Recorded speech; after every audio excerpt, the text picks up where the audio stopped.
آج کی صفحہ ادا، اس صفحہ انتظار اور اس پر حاضر بلا تفریق مذہب و ملت و مسلک و ادیان، کربلا کی ریت کے ٹیلہ کے ممبر پر تشریف فرما خطیب نظریہ توحید کے استغاثہ پر لبیک کہنے والے غیرت مندوں کے دلوں میں موجود حرارت ولایت امیر المومنین کے وسیلہ سے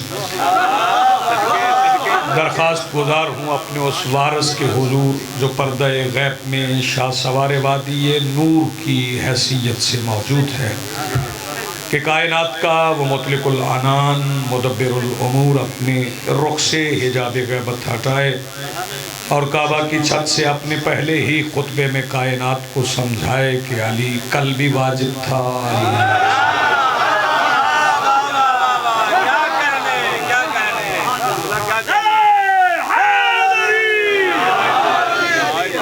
میری دعا ہے ذکر کر رب حاضرین کی دعائیں مستجاب فرمائے،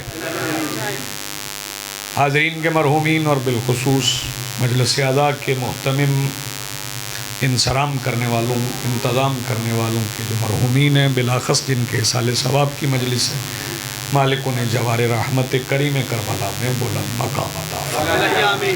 اللہ رب العزت فرما رہا ہے، اے ایمان والو اطاعت کرو اللہ کی، اللہ کے رسول کی اور صاحبان امر کی۔ فَإِن تَنَازَعْتُمْ فِي شَيْءٍ، اور اگر تمہارے درمیان کسی شے میں جھگڑا ہو جائے تو پھر آپس میں مشورہ نہ کرو، پھر خود فیصلہ نہ کرو۔ فَرُدُّوهُ إِلَى اللَّهِ وَالرَّسُولِ، تو پھر اس جھگڑے کے حل کے لیے اللہ اور اللہ کے رسول کی طرف رجوع کرو۔ یہ حکم قیامت تک کے لیے رجوع کرنا ہے اللہ اور اللہ کے رسول کی طرف۔ اب رجوع تو ساری دنیا نے اللہ کی طرف کرنا ہے، چونکہ اِنَّ لِلَّهِ وَإِنَّا إِلَيْهِ رَاجِعُونَ تو ہم پڑھتے ہیں، لیکن یاد رکھیے گا کہ یہ رجوع صرف اللہ کی طرف نہیں ہے، وہ میں اگلی باتوں میں آپ کی خدمات عالیہ میں عرض کرتا ہوں۔ اب 3 اطاعتوں کا حکم ہے، کتنی؟ 3 اطاعتیں ایک وقت میں کیسے ممکن؟ آج کل تو یہ بات بڑی سمجھ آتی ہے، بہت آسانی سے سمجھ۔ وفاق میں حکومت کسی اور کی ہے، صوبے میں کسی اور کی۔ اگر کسی افسر کو وفاق سے بھی حکم آ جائے اور صوبے سے بھی حکم آ جائے، دونوں کی اطاعت تو وہ نہیں کر سکتے، کیونکہ دونوں کا نظریہ ہی اور ہے، مقصد ہی اور ہے۔ اس کا مطلب ہے حکم الگ الگ ہوں تو پھر ایک وقت میں 2 حکم بھی نہیں مانے جا سکتے، چاہے جائے کہ 3 مانے جائیں۔ اور یہاں پر 3 اطاعتوں کا حکم ہے، اللہ کے رسول اور صاحبان امر۔ پھر صاحبان امر پہ جھگڑنے کی ضرورت نہیں، صاحبان امر وہی ہیں جن کا حکم وہ ہے جو اللہ کا حکم ہے، جو اللہ کہے وہی کہے۔ اور پھر بڑی اہم بات ہے کہ ہم اسے اولی الامر نہیں مانتے جو کوئی کام کرنے کے سال، 2 سال، 4 سال، 6 سال، 10 سال بعد یہ کہنے پہ مجبور ہو جائے کہ وہ فلاں مقام پہ مجھ سے غلطی ہو گئی، توجہ فرمائیے، فلاں جگہ پہ مجھ سے غلطی ہو گئی، جس سے غلطی ہو جائے اسے ہم صاحب امر نہیں مانتے، کیونکہ جسے اللہ بھیجے اس سے غلطی ہوتی نہیں۔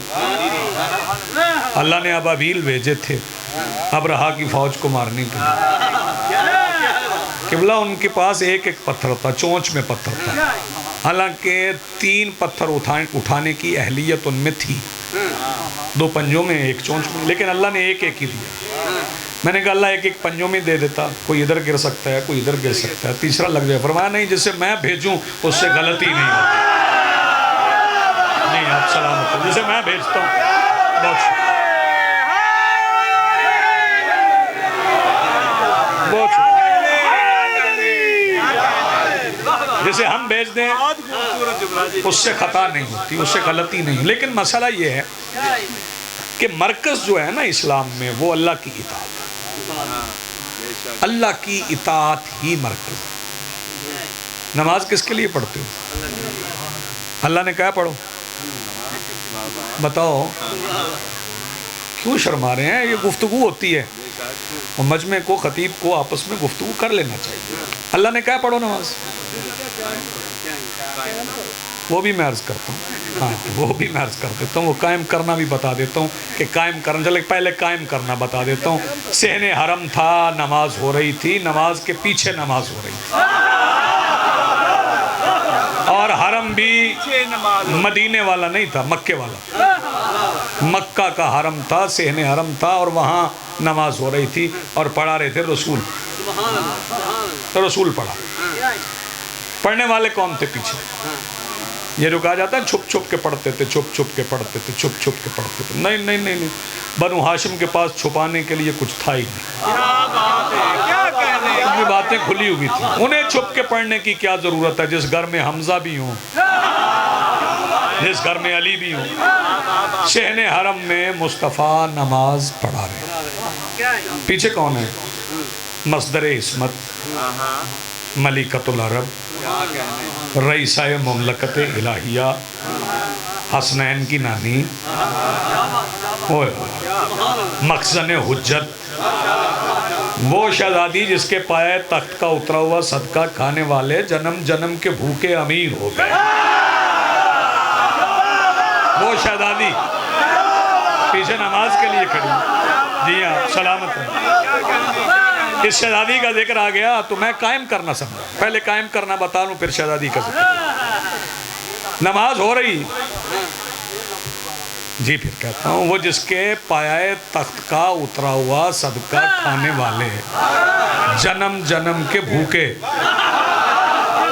ہمیشہ کے لیے امیر ہو گئے، وہ شہزادی پیچھے کھڑی، ساتھ علی کھڑی، ساتھ علی کھڑی کہ سرکار ابو طالب آ گئے،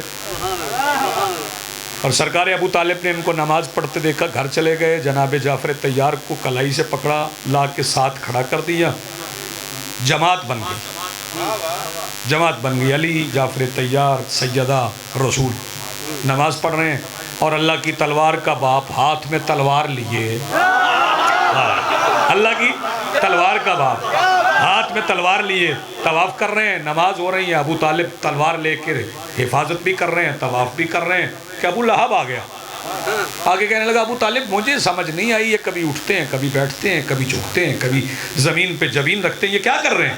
سرکار ابو طالب نے فرمایا یہ نماز پڑھ رہے ہیں۔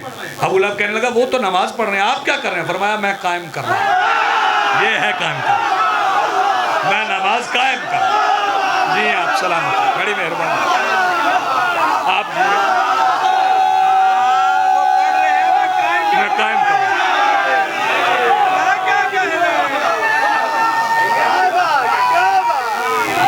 یا علی یا علی، مرکز اطاعت جو ہے وہ ذات واجب الوجود ہے، اللہ کی ذات،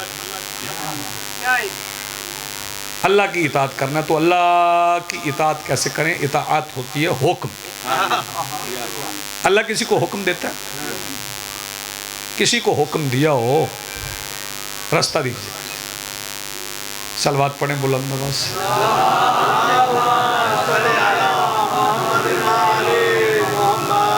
اللہ کسی کو حکم نہیں دیتا، کیمرہ سیٹ کر لیں تو بیٹھ جائیں، تھوڑی دیر تشریف فرما رہے ہیں۔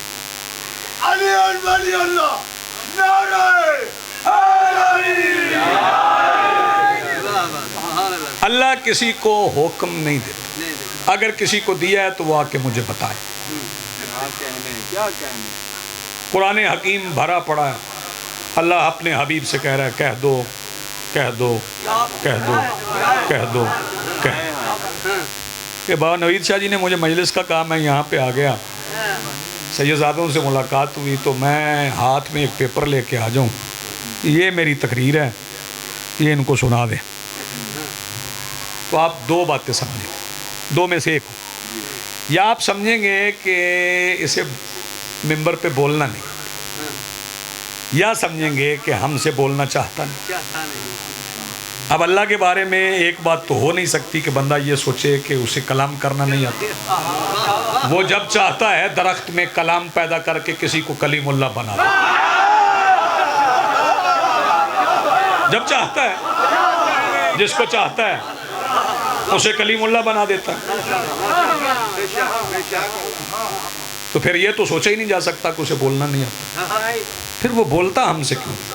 اپنے حبیب سے کہتا تم بولو، اس کا مطلب ہے حبیب کے سوا وہ ہم سے بولنا پسند نہیں کرتا۔ ایک بات سنیے گا، ایک بات سنیے گا، ایک بات سنیے گا، حبیب کے سوا ہم سے بولنا پسند نہیں کرتا۔ پھر ملت مسلمہ سمجھ جائے نا، جس کے بغیر بولنا پسند نہیں کرتا نا، اس کے بغیر سننا بھی پسند نہیں کرتا۔ کیا بات ہے بھئی آپ کے، جس کے بغیر بولنا پسند نہیں کرتا، اس کے بغیر سننا بھی، جس کے ذریعے بولے گا اسی کے ذریعے سنے گا۔ جی بسم اللہ۔ جس کے ذریعے بولے گا اسی کے بغیر ذریعے سنے گا۔ یہی تو وجہ ہے کہ اپنے مرنے والوں کے لیے فاتحہ صرف وہی پڑھتے ہیں جن کا ایمان ہے نبی زندہ ہے۔ یہ لطیف جملہ ہے، اس پہ کبھی غور فرمائیے۔ لیکن ہمیں سیکھنا ہے اطاعت، اطاعت سیکھنا۔ تو کس سے سیکھیں؟ کوئی خانوادہ ڈھونڈ لیں، کوئی خاندان تلاش کر جو اطاعت کرنا سکھا دے۔ یہ فرقوں کی تقسیم ختم ہو جائے، یہ شیعہ سنی کا جھگڑا ختم ہو جائے، یہ دیوبندی نقش بندی، اہل حدیث، حیاتی مماتی، یہ سب ختم ہو جائیں، سارے اکٹھے ہو جائیں۔ فرقے اللہ نے تو نہیں بنائے نا، بیٹے ذرا سار اٹھاؤ، اللہ نے بنائے فرقے؟ رسول نے بنائے؟ مولا علی نے بنائے؟ نہ اللہ نے بنائے، نہ نبی نے بنائے، نہ ائمہ نے بنائے۔ امام فرقے نہیں بناتے، لوگوں میں فرقے وہ امام بناتے ہیں جنہیں لوگ امام بناتے ہیں۔ میں چھوٹے چھوٹے فکرے کہتا ہوں، آپ توجہ فرماتے جائیے۔ ہاں، امام فرقے نہیں بناتے۔ اور پھر ایک حدیث رائج کر دی گئی، لوگوں میں مشہور کر دی گئی، سارے شیعہ بھی پڑھ رہے ہیں، سنی بھی پڑھ رہے ہیں، اور میں اسے نہیں مانتا۔ میں نے اس کی تحقیق کی ہے، کمزور ہے، متواتر نہیں ہے، مرسل ہے، موضوع ہے، حسن نہیں ہے۔ وہ حدیث ضعیف ہے کہ رسول نے فرمایا میری امت کے 73 فرقے ہوں گے، 72 جہنمی ہوں گے۔ پہلی بات تو یہ ہے کہ جہاں عدد 72 آ جائے نا، وہاں جہنم بجھ جاتی ہے۔ ہائے ہائے ہائے، آپ نے غور نہیں فرمایا۔ جہاں عدد 72 آ جائے وہاں جہنم ویسے ہی بجھ جاتی۔ اچھا، پھر یہ کہنا میری امت کے 73 فرقے 72 جہنم، امت مصطفیٰ کی اور جائے جہنم میں، یہ نہیں ہو سکتا۔ رحمت للعالمین کی امت جہنم نہیں جا سکتی، لیکن امت کو پہچاننا پڑے گا۔ امت کا فیصلہ ہوا تھا کربلا میں، جو حسین کی طرف تھے وہ امت تھے، ہائے ہائے ہائے، جو میرے مولا حسین کی طرف تھے وہ امت تھے۔ جی بندے سمجھے نہیں بابا جی، بندے سیدزادہ بندے نہیں سمجھے۔ میں ایک فقرہ اپنے مولا کے ایک صحابی کا سنا، ان کا نام ہے زہیر ابن کین۔ تھوڑا وقت ہے نا آپ کے پاس؟ بات ہو سکتی۔ زہیر ابن کین یہ کوفہ کے سردار تھے، نوجوان تھے، جنگ صفین میں مولا کی مخالف فوج میں، مولا علی کی مخالف فوج میں تھے صفین میں۔ یہ کربلا کے شہید ہیں زہیر ابن کین۔ اس لیے کہتا ہوں کسی کی جنت جہنم کا فیصلہ خود نہ کرنا، پتہ نہیں حسین آخر میں کیا کر دے۔ کیا کہنے بھائی آپ؟ جی بسم اللہ، بسم اللہ۔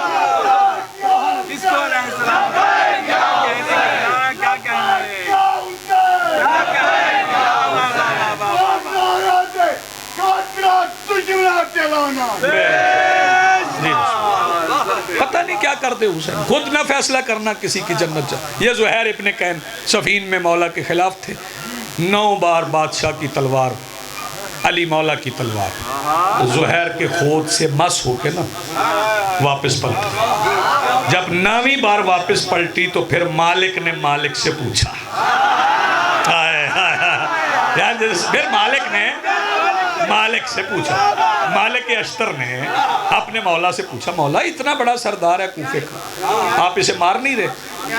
فرمایا جو میں دیکھ رہا ہوں نا وہ تم نہیں دیکھ، یہ میرے بیٹے کا سپاہی، یہ زہیر ابن کین شب عاشور چراغ بجھنے اور پھر جلنے کے بعد مولا حسین کی اجازت سے لشکر یزید کے سامنے اور ایک خطبہ پڑھا، اس میں سے ایک فقرہ سنا۔ جناب زہیر ابن کین نے لشکر یزید سے کہا سنو تم کلمہ گو؟ انہوں نے کہا جی ہم کلمہ گو۔ جناب زہیر ابن کین نے فرمایا کلمہ پڑھتے رہو لیکن یاد رکھنا جب تک حسین کے حکم سے میری تلوار تمہارے خلاف نہیں اٹھتی تب تک تم مسلمان ہو۔ جب تک حسین کے حکم سے میری تلوار، بھائی توجہ، اگلا فکرہ نوید شاہ جی بڑا عجیب اور کمال فکرہ ہے۔ زہیر کہنے لگے میری تلوار تمہاری روح بعد میں کھینچے گی، پہلے تمہیں اسلام سے نکالے گی، دائرہ اسلام سے نکالے گی، آپ جیئے سلامت رہیں، آپ کی زندگی پتہ نہیں آخر میں حسین کیا کر دیں۔ شبیر کا کمال ہے، بادشاہ جو چاہیں کریں، اسی کا نام تو اطاعت ہے۔ توجہ، یہ کربلا میں فیصلہ ہوا کون امت ہے کون امت نہیں ہے، تو یہ کہنا غلط ہے کہ امت مصطفیٰ کی ہوگی جائے گی جہنم میں۔ توجہ فرمائیے، اطاعت سیکھ لینا اگر امت مصطفیٰ، اطاعت رسول کیسے کرنا، اطاعت خدا کیسے کرنا، چلو کرو اللہ کی اطاعت، ہو جاؤ ڈائریکٹ، اللہ سے ہو جاؤ ڈائریکٹ، لیکن میں ایک ڈائریکٹ تمہیں دکھاتا ہوں پھر اس کے بعد ہو جانا۔ اللہ نے کہا تھا اسے سجدہ کرو، ایک نے ڈائریکٹ ہونے کی کوشش کی، ذرا جاگو، ہو جاؤ ڈائریکٹ، پھر نتیجہ تم جانو، تمہارا کام جانے۔ اس نے ڈائریکٹ ہونے کی کوشش کی۔ میں نے قرآن سے پوچھا اللہ تیری اطاعت ممکن ہی نہیں، تو حکم دیتا ہی نہیں، مانوں کیسے؟ فرمایا میری طرف نہ وَمَن يُطِعِ الرَّسُولَ فَقَدْ أَطَاعَ اللَّهَ، جو رسول کی اطاعت کرے نا وہ ہی اللہ کی اطاعت کرے۔ اب میں نے ڈھونڈا کہ کیسے کروں اطاعت، کوئی سکھائے نا، تو مجھے ایک ہستی مل گئی جس نے مجھے سکھایا کہ اطاعت مصطفیٰ کیسے کریں۔ اس ہستی کا نام ہے عمران۔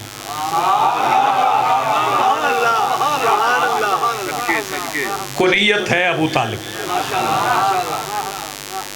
طالب چونکہ بڑے بیٹے ہیں نا اس لیے ابو طالب، بڑے طالب ہیں، ان سے چھوٹے جعفر ہیں، جعفر سے چھوٹے عقیل ہیں، عقیل سے چھوٹے علی ہیں۔ ویسے چھوٹا لفظ اس گھر کے لیے نہیں بنا، لیکن چونکہ ہم لفظوں کے پابند ہیں تو کہنا پڑتا ہے۔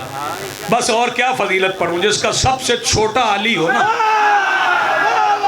اسے ابو طالب کہتے ہیں۔ تو میں نے سرکار ابو طالب سے اطاعت مصطفیٰ سیکھی۔ میرا تمام شیعوں سنیوں سے سوال ہے کہ میرے آقا سرور کونین جد الحسن والحسین، میرے مولا رسول کا سرکار ابو طالب سے رشتہ کیا ہے؟ کیا لگتے ہیں ابو طالب؟ اور آقا بھتیجا۔ سرکار کیا کہتے تھے سرکار ابو طالب کو؟ چچا۔ سرکار رسالت پناہ سرکار ابو طالب کو کہتے تھے چچا۔ پھر سرکار ابو طالب جواب میں کیا کہتے تھے؟ اندر کا مجھے نہیں پتا، حویلی کے اندر کا مجھے نہیں پتا، نہ کوئی مورخ اندر جا سکتا ہے نہ کسی کی ضرورت ہے، ہم تو نوکر ہیں اور اچھے نوکر وہی ہوتے ہیں جو دہلیز پہ سجدہ کریں، گھر کی تلاشی نہ لیں۔ ہاں، ہمیں تلاشی لینے کی ضرورت نہیں ہے کہ اندر وہ کیا کرتے ہیں، کیسے ایک دوسرے کو بلاتے ہیں، یہ مجھے نہیں پتا کیسے بلاتے ہیں، اندر کی بات نہیں، میں پبلک کی بات کروں گا، لوگوں میں کیا کہتے ہیں۔ ایک دعوت ہوئی تھی، دعوت ضلع شیعہ، وہ نہیں پڑھنی مجھے، وہ ایک الگ مضمون، اس میں وہ ابو لہب سرکار کو بات نہیں کرنے دیتا تھا، لنگر کھاتا تھا، مجلس نہیں سنتا تھا۔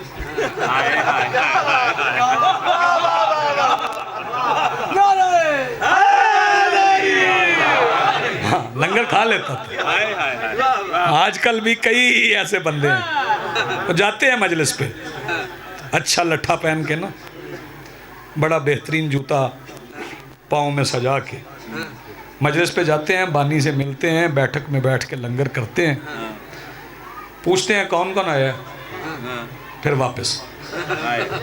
ابو لہب بھی یہی کرتا, مجلس نہیں سنتا, لنگر کرتا تھا. چلو صرف لنگر پہ گزارا نہیں ہو سکتا, پہلے لنگر دنیا سمجھے لنگر کہتے کسے. روٹیاں گھر میں پکی ہیں تو وہ روٹیاں, مجلس میں پکی ہیں تو لنگر ہے. گھر میں پکا ہے قورمہ تو قورمہ ہے, مجلس میں ہے تو لنگر ہے. پہلے لنگر سمجھو لنگر کیا ہے. یہ کبھی کشتیاں ساحل پہ کھڑے ہوتے دیکھی؟ سن لو, جب جہاز کھڑے ہوتے ہیں نا تو ان کی بڑی بڑی زنجیریں ہوتی ہیں, وہ لنگر ہوتے ہیں. انہیں جب پھینک دیا جاتا ہے نا, باندھ دیا جاتا ہے, پھر طوفان بھی آ جائے نا رات کو تو جہاز اپنی جگہ سے نہیں ہٹتا. لنگر اسے کہتے ہیں جو قوم اکٹھی کر لیتا ہے, ہاں جس سے بکھر جائے نا. جی آپ سلامت ہیں, جی بسم اللہ. وہ لنگر نہیں ہے, کھانے پینے کا نام لنگر نہیں ہے, اتحاد کا نام لنگر ہے, اتفاق کا نام لنگر. تو وہ ایک دعوت تھی, اس میں مجھے پتا چلا کہ اطاعت کرنا کیسے. کیا بات, یہ کہنے ہیں چچا جان, اب ادھر سے چاہیے جیسے چچا کہہ رہے ہیں وہ بیٹا تو کہتا ہے نا, نا وہاں باتیں ہی اور ہیں. سرکار حسنین جناب سلمان کو نانا نہیں کہتے تھے, سید اور غیر سید کا رشتہ سمجھایا. حسنین سے بڑا سید کائنات میں کوئی, ہاں سلمان سید نہیں ہے لیکن حسنین سب سے بڑے سید ہو. اس غیر سید کو نانا کہتے تھے کہ وہ غیر سید بھی تڑدا نہیں سی اگوں کہ انہوں نے نانا کہا تو میں بیٹا کہوں. وہ کہتے تھے نانا, سلمان کہتے تھے جی سردار. یہ سید غیر سید کا رشتہ. جی بسم اللہ. سید غیر سید کو عزت دے اور غیر سید بھی سمجھے کہ یہ سید ہے, اسے بیٹا نہیں کہنا, اسے پتر نہیں کہنا, کیونکہ یہ بیٹا کسی اور کا ہے, اسے ہم بیٹا نہیں کہہ سکتے. توجہ فرمائیے. سرکار نے کہا چچا یہ بات نہیں کرنے دیتا. تو سرکار نے کیا فرمایا, بیٹا اٹھو. فرمایا نہیں, قوم یا سیدی, کھڑے ہو جاؤ میرے سید. یہاں سے سیکھ. کیا کہنے, بے توجہ. جسے سرکار چچا کہتے ہیں, بندہ دکھانا عبد المطلب کے بیٹوں کے سوا جسے مصطفیٰ نے چچا کہا. ہوئے ہوئے ہوئے. اور یار کائنات میں کسی مسلمان کی جرت نہیں کہ رسول کو چچا کہے, اور پھر جسے رسول چچا کہے اس کا کیا مقام ہے. وہاں سے میں نے سیکھی اطاعت کے, سرکار کی اطاعت کیسے کریں. اچھا ایک بات اور, اس سے یہ فضیلت کا آخری فکرہ سمجھیں. اطاعت تب ہوتی ہے جب سب کچھ قربان کر دیا, سب کچھ قربان کر دیا جائے. بعض اوقات ایسا ہوتا ہے کہ ایک بھائی اپنا بچہ دوسرے بھائی کو دے دیتا ہے, دیتے ہیں نا, تو کب دیتے ہیں, جب وہ بابا جی 1 دن کا 2 دن کا مہینے کا, حد مہینے یا 2 مہینے کو, جب تک اسے والدین کی پہچان نہیں ہوتی نا, شعور نہیں ہوتا, وہ دے دیتے. توجہ فرمائیں. لیکن اگر بچہ ہو جائے 5-6 سال کا, والدین دینا بھی چاہیں نا, بچہ نہیں جاتا. توجہ. دیکھو ابو طالب نے اطاعت کیسے کی. 6 سال کے ہو گئے تھے علی. کتنے سال کے؟ 6 سال کے علی ہو گئے کہ بی بی خدیجہ نے سرکار دو عالم سے کہا, سرکار میں نے سرکار ابو طالب سے, چچا ابو طالب سے نکاح کے وقت وعدہ لیا تھا کہ میں کچھ مانگوں گی, آپ نے دینا ہے. فرمایا مجھے یاد ہے. تو کہنے لگی آج میں نے مانگنا ہے. تو فرمایا جائیں مانگ لے, آپ کے بھی چچا ہیں, ہمارے بھی چچا ہیں. فرمایا نہیں اکیلے نہیں جانا, نہ میں اکیلے جاؤں گی, آپ چلیں میرے ساتھ. سرکار گئے. اور سرکار کی ازدواجی زندگی کو تو سمجھو پہلے. کیا ازدواجی زندگی, 25 سال میں پہلی شادی ہوئی, 51 سال کی زندگی میں ہجرت کی, 26 سال ایک بیوی رہی ہے, 26 سال ایک بیوی, 10 سال 13 بیوی,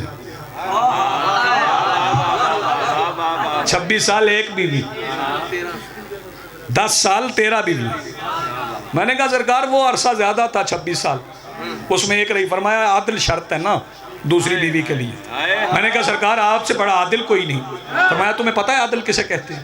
میں نے کہا سرکار آپ سے بہتر کون سمجھا سکتا ہے؟ فرمایا عادل یہ ہے جس کا جو بنتا ہے نا اسے وہ دے دو، یہ عادل ہے. وہ تیرا کا جو بنتا تھا میں انہیں دے دیتا تھا. تو سرکار خدیجہ کی موجودگی میں دوسری کیوں نہیں؟ آپ سے بڑا تو عادل ہی کوئی نہیں. فرمایا خدیجہ کی موجودگی میں کسی اور کا کچھ بنتا ہی نہیں ہے.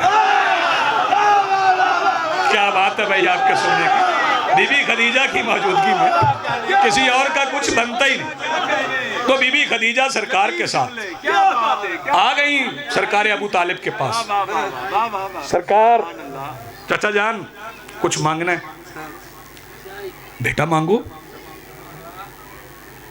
کیا چاہیے؟ زمین کے آسمان؟ زمین کے آسمان؟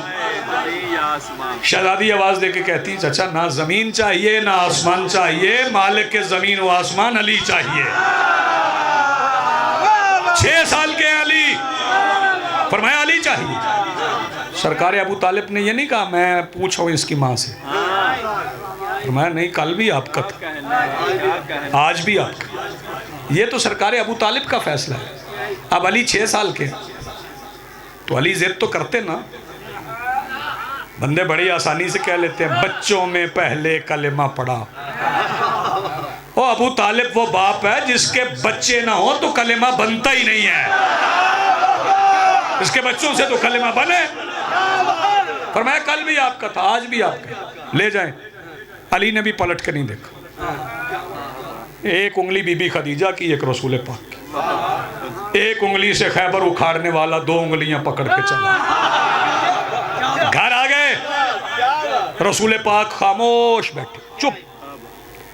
کہ بی بی کہنے لگی سرکار ایسے لگتا ہے جیسے آپ کچھ پوچھنا چاہتے ہیں. فرمایا خدیجہ آپ سے زیادہ نبوت کو کون سمجھتا؟ ہاں میں پوچھنا چاہتا ہوں. کیا پوچھنا چاہتے؟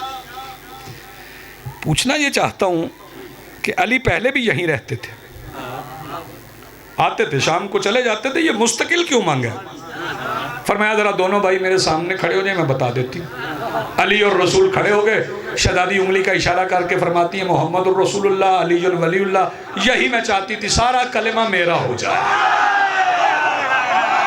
جی آپ سلامت ہیں. سارا کلمہ میں شکر گزار ہوں. جی بسم اللہ. اس گھر میں کلمہ پلا ہے اور انہوں نے کیا کہا ہے؟ کبھی سردار، باپ نے کہا یا سیدی، بیٹے نے کہا انا عبد من عباد محمد. میں محمد کے غلاموں میں سے ایک غلام اور میرے اہل سنت بھائیوں نے مسئلہ حل کر دیا. علی نے کہا میں محمد کے غلاموں میں سے ایک غلام ہوں. سنی بھائیوں نے نعرہ لگا کے مسئلہ حل کر دیا. انہوں نے فرمایا نبی کا جو غلام ہے ہمارا وہ امام ہے. مسئلہ تو حل ہو گیا نا. نبی کا جو غلام ہے ہمارا وہ امام ہے. مسائل حل کرنا مشکل نہیں اگر مل بیٹھیں، بات کرنے کا سلیقہ ہو، ایک دوسرے کے جذبات کا خیال ہو، ہمیں سمجھ ہو کہ اس کلمہ پہ، اس دین پہ، اس اسلام پہ کس کا لہو خرچ ہوا ہے، کس کا گھر اجڑا ہے، کس نے قربانیاں دی. میں بابا جی شیعہ جوانوں سے بھی کہتا ہوں کسی سنی کو یہ نہ سمجھنا کہ وہ عزادار نہیں. نہ نہ نہ نہ نہ. جس نے جلوس کا رستہ صاف کر دیا نا وہ بھی عزادار. جس نے سبیل لگا لی وہ بھی عزادار. اور کم سے کم جس نے ماتمی جلوس کو نفرت کی نظر سے نہیں دیکھا نا اس کا بھی شکریہ. لیکن یہ دنیا کو یاد رہے کہ حسین کی مخالفت اور کچھ بنائے نہ بنائے یزید ضرور بناتی ہے. اس مخالفت سے بچنا. بیٹھ جاؤ بچے بیٹھ. بڑا پیار کیا میرے مولا رسول نے مولا حسین سے. پیار کا بدلہ تو پھر پیار ہوتا ہے. نانے نواسوں سے پیار کرتے ہیں جتنا پیار نانا نواسے سے کرتا ہے اتنا نواسا نانے سے نہیں کر سکتا. ایک ہی مثال ہے کائنات میں، وہ میرے مولا حسین کی. جتنا پیار میرے مولا حسین نے نانا سے کیا نا، ایک فکرہ سامنے آ گیا. دن رات نمازیں پڑھ کے کہتے تھے اللہ مجھے نانا کی شکل کا بیٹا دے. میں اسے دیکھتا ہوں،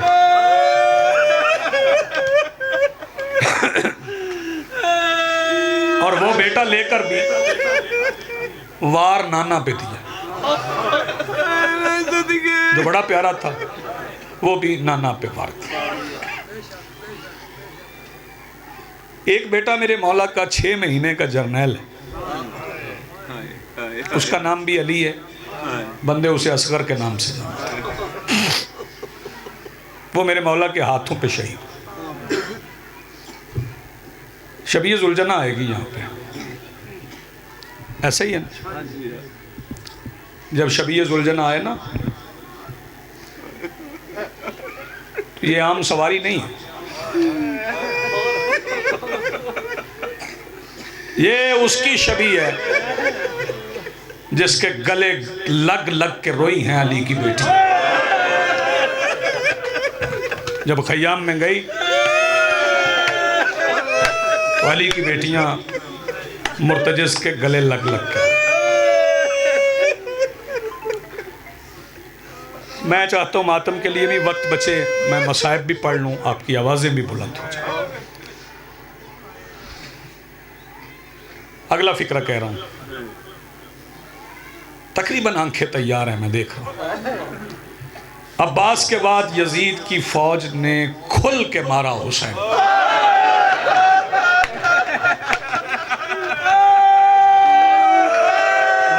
جزاک اللہ، مرحبا، آباد رہیں، سلامت رہیں. کھل کے مارا. اور میں ڈکی والوں بتا نہیں سکتا کتنا مارا. ذرا مولا کے زخم سن لو، کربلا کے کریم کے زخم سن لو.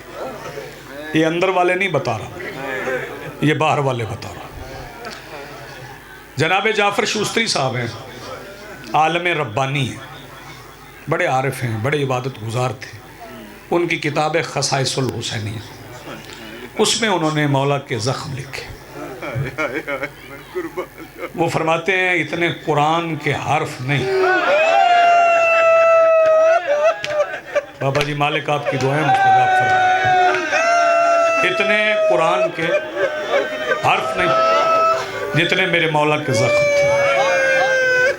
ایک مورخ ہے مقتل کا جس کا نام ہے علی نظری منفرد، ان کی کتاب ہے صحیفہ کربلا. انہوں نے لکھا ہے کہ پتہ نہیں کس کس نے زخم گن لیے، گنے تو نہیں جا سکتے تھے کیونکہ زخموں میں زخم تھے. ایک شامی سپاہی نے روایت کی ہے کہ حسین کتنے زخمی تھے. وہ لکھتے ہیں کہ وہ شامی سپاہی کہتا ہے کہ میں آخری وقت میں مولا حسین کے پیچھے کھڑا تھا اور علی اکبر کے بابا کے جسم سے دوسری طرف کے لوگ نظر آتے تھے. ماتمی جوان شرمائے نہیں، ہائے کر کر روئے. دوسری طرف کے لوگ نظر آتے تھے، اتنے زخمی تھے شبیر. اور یہ زخم کوئی 1-2 گھنٹے کی لڑائی میں نہیں آئے، نہ نہ نہ. جو قبلہ سب سے سخت حملہ میرے مولا حسین نے کیا نا، وہ میں بتا دیتا ہوں. میں چند دن پہلے پڑھ رہا تھا، جب مولا عباس اترے ہیں اور مولا عباس کو نیزہ لگا ہے، سر پہ گرز لگا ہے، تو پھر بیویاں روایت کرتی ہیں کہ شبیر کے گھوڑے کو کبھی اتنی تیزی سے دوڑتے نہیں دیکھا. عباس ادھر زین سے ڈھلے، ادھر حسین نے یزید کی فوج پہ حملہ کر کے کہا بغیر تو تم نے میرا زور کمر مار دیا، تم نے میری بہنوں کا پردہ مار دیا. یہ 1-2 گھنٹے کی بات نہیں، سارا دن لڑے ہیں حسین. جب آخری وقت حسین سوار ہونے آئے نا، آخری وقت میں شبیر سے، چونکہ سارا دن جاتے رہے آتے رہے، کم سے کم فاصلہ 3 میل ہے، 3 میل فاصلہ، 70 جنازے اٹھائیں، 3 میل آنا 3 میل جانا، 6 میل ہے، 450 میل کا سفر حسین نے ایک دن میں طے کیا۔ پتہ نہیں کتنا بڑا دن تھا عاشور کا، بندے سمجھتے 6 گھنٹے کی جنگ ہے، نا، یہ 450 میل کا سفر ایسے طے نہیں ہوا۔ بار بار جو جاتا تھا مرتجز پھر آتا تھا، تو زین ٹھیک نہیں رہ گئی تھی، رکابیں ٹھیک نہیں تھی، لگام ٹھیک نہیں رہ گئی تھی۔ جب حسین سوار ہونے آئے نا آخری بار، تو پھر دیکھا زین سلیقے سے پڑی، سجی ہوئی، رکابیں برابر ہیں، اور کسی نے لگام زین کے اوپر رکھ دی۔ شبیر مرتجز سے کہتے ہیں، مرتجز جو مجھے سوار کرواتے تھے، جو تجھے تیار کرتے تھے، جو زین سجاتے تھے، جو رکابیں برابر کرتے تھے، وہ سارے فرات کے کنارے پہ سو گئے، یہ آج کس نے تیار کیا؟ مرتجز آواز دے کے کہتا ہے، مولا آپ کی بہن رقیہ ہے، اب روئیں آپ، اب ماتم کرو، آپ کی بہن، جی بسم اللہ، آپ کی بہن رقیہ۔ شبیر مرتجز پہ سوار نہیں ہوئے، جلدی شہزادی کے خیمے میں آ گئے، بہن کا سر چوما، چھوٹی بہن تھی نا یہ، لاہور والی شہزادی، سر چوما، اور سر چوم کے آواز دے کے کہتے ہیں، رقیہ ساری زندگی بطول زادیوں کی چادروں میں پلی ہو، یہ گھوڑے تیار کرنا کس نے سکھایا؟ شہزادی آواز دے کے کہتی ہے، بھیا کل ساری رات عباس مرتجز کو میرے خیمے میں لے آئے تھے، کبھی زین رکھتے تھے، کبھی زین اتارتے تھے، کبھی رکابیں برابر کرتے تھے۔ میں کہتی تھی عباس ایسے کیوں کر رہے ہو؟ تو کہتے تھے کل میرے مولا نے تنہا رہ جانا ہے، میں نے نہیں ہونا، ایسا نہ ہو کہ بطول کی بیٹی کو گھوڑا تیار کرنا پڑے، خود تیار کرنا۔ حسین مرتجز پہ سوار ہوئے، ماتم آپ نے کر لیا، سوار ہو کے مرتجز سے کہا چلو، نہیں چلا، پھر فرمایا چلو، پھر نہیں چلا۔ جب تیسری بار نہیں چلا نا، پھر پوچھا مرتجز چلتا کیوں نہیں؟ کہنے لگا بادشاہ اپنے گھر کا، آپ کے گھر کا میں پرانا نوکر ہوں، میں آپ کے گھر کا پرانا نوکر ہوں، میں نے آپ کی ماں کی چادر میں اناج کھایا، مجھے نہیں پتا آپ کے گھر کی تہذیب کیا ہے، میں جانتا ہوں آپ کے گھر میں باپ بیٹیوں کے لیے رکتے ہیں، آئے ہائے ہائے، جو سمجھے اس فکر میں۔ مولا نے فرمایا مرتجز کھل کے کہہ، فرمایا وہ جس کے لیے آپ رکتے ہیں نا، وہ فاطمہ میرے پیروں میں آ گئی ہے، میں بسم اللہ کروں، آباد رہو۔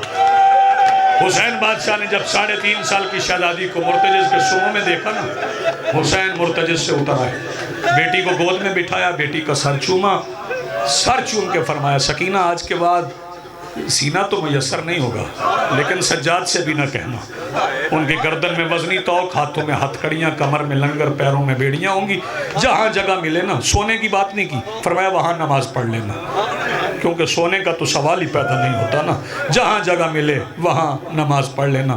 شہزادی بابا کے زانوں سے اٹھی، اٹھ کے ایسے چپ کر کے چلی، اتنی چپ کر کے چلی، ایسی کیفیت میں چلی کہ جس حسین کا ہاتھ اکبر کے سینے سے برچی کھینچتے ہوئے نہیں کانپا نا، وہ حسین دھاڑے مار کے روئے۔ پوچھو نا کیوں روئے؟ حسین نے اپنی زندگی میں سکینہ کو یتیموں کی طرح چلتے دیکھا۔ میں بسم اللہ کرو، تمہارا ماتم مالک قبول فرما، اپنی زندگی میں اپنی بیٹی کو یتیموں کی طرح چلتے دیکھا۔ شبیر دھاڑے مار کے روئے، 3 بار آواز دی، سکینہ سکینہ۔ شہزادی نے ہاتھ بلند کیا، فرمایا بابا آپ نے حکم کر دیا، اب میں وہ صبر دکھاؤں گی، آپ کے قاتل کہیں گے یہ بھی زہرا ہے، یہ بھی زہرا۔ شہزادی چلی گئی، حسین میدان میں گئے۔ اب میرا دل چاہ رہا ہے میں شبیر پہ ہونے والے 2-4 ظلم پڑھوں۔ جی جی بسم اللہ، آپ جیئیں، آپ سلامت رہیں۔ میں مولا پہ ہونے والے ظلم پڑھوں نا تو جلدی ہو ہی نہیں سکتی۔ 9 لاکھ مارنے والا تھا،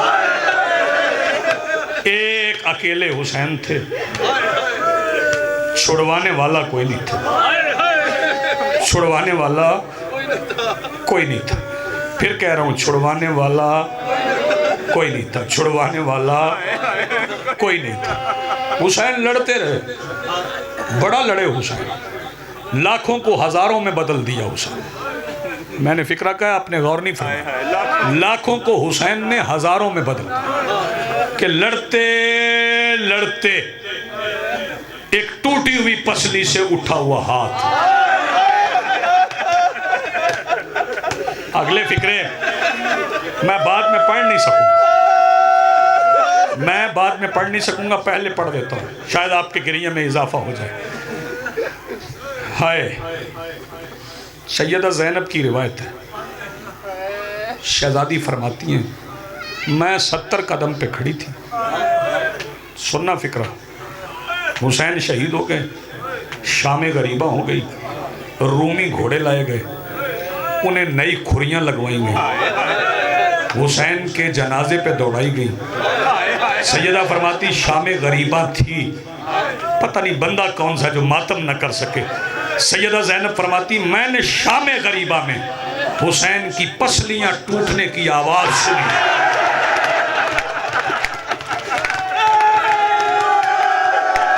سیدہ آپ کو سلامت رکھتے ہیں، مالک آپ کا ماتم قبول فرمائے۔ سیدہ فرماتی میں نے شام غریبہ میں شبیر کی پسلیاں ٹوٹنے کی آواز سنی۔ کتنی بڑی صابرہ بہن،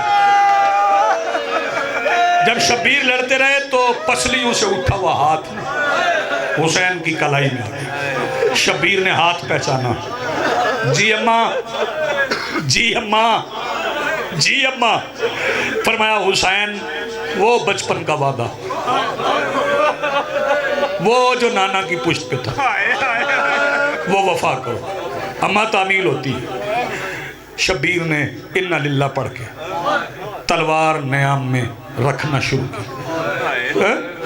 شبیر کی تلوار نیام میں آ رہی تھی، دائیں طرف ایک حرام زادہ جس کا نام ہے زجر بن قیس، اس نے پہلا نیزہ شبیر کی پسلیوں میں،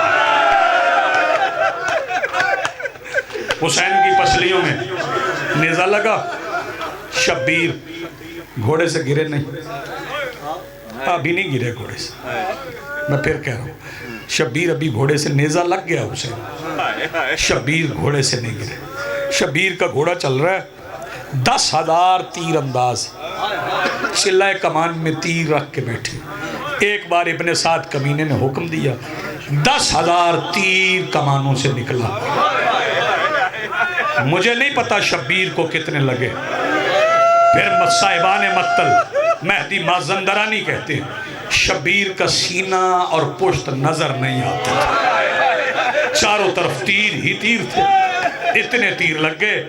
ایک ملعون سنان، اس نے آگے بڑھ کے گرز مارا، سامنے سے ایک تیر آیا، وہ مولا کی پیشانی پہ لگا۔ مرتجز دوڑ رہا تھا، حسین دوڑتے ہوئے مرتجز سے زمین پہ آئے، اگلے قدم پہ جا کے مرتجز کے گھٹنے زمین پہ لگے، رک نہیں سکتا تھا، رفتار تیز تھی، پیروں سے نہیں رکا، اس نے گھٹنے ریت میں رکھے۔ مرتجز رکا، رک کے پلٹ کے نا جہاں شبیر اترے ہوئے تھے نا وہاں آ کے نا مرتجز زمین پہ لیٹ گیا۔ آواز دے کے کہتے ہیں میں جانتا ہوں آپ زخمی بڑھے ہیں، جیسے اکبر کے جنازے پہ آئے تھے نا ویسے میری پشت پہ آ جائے۔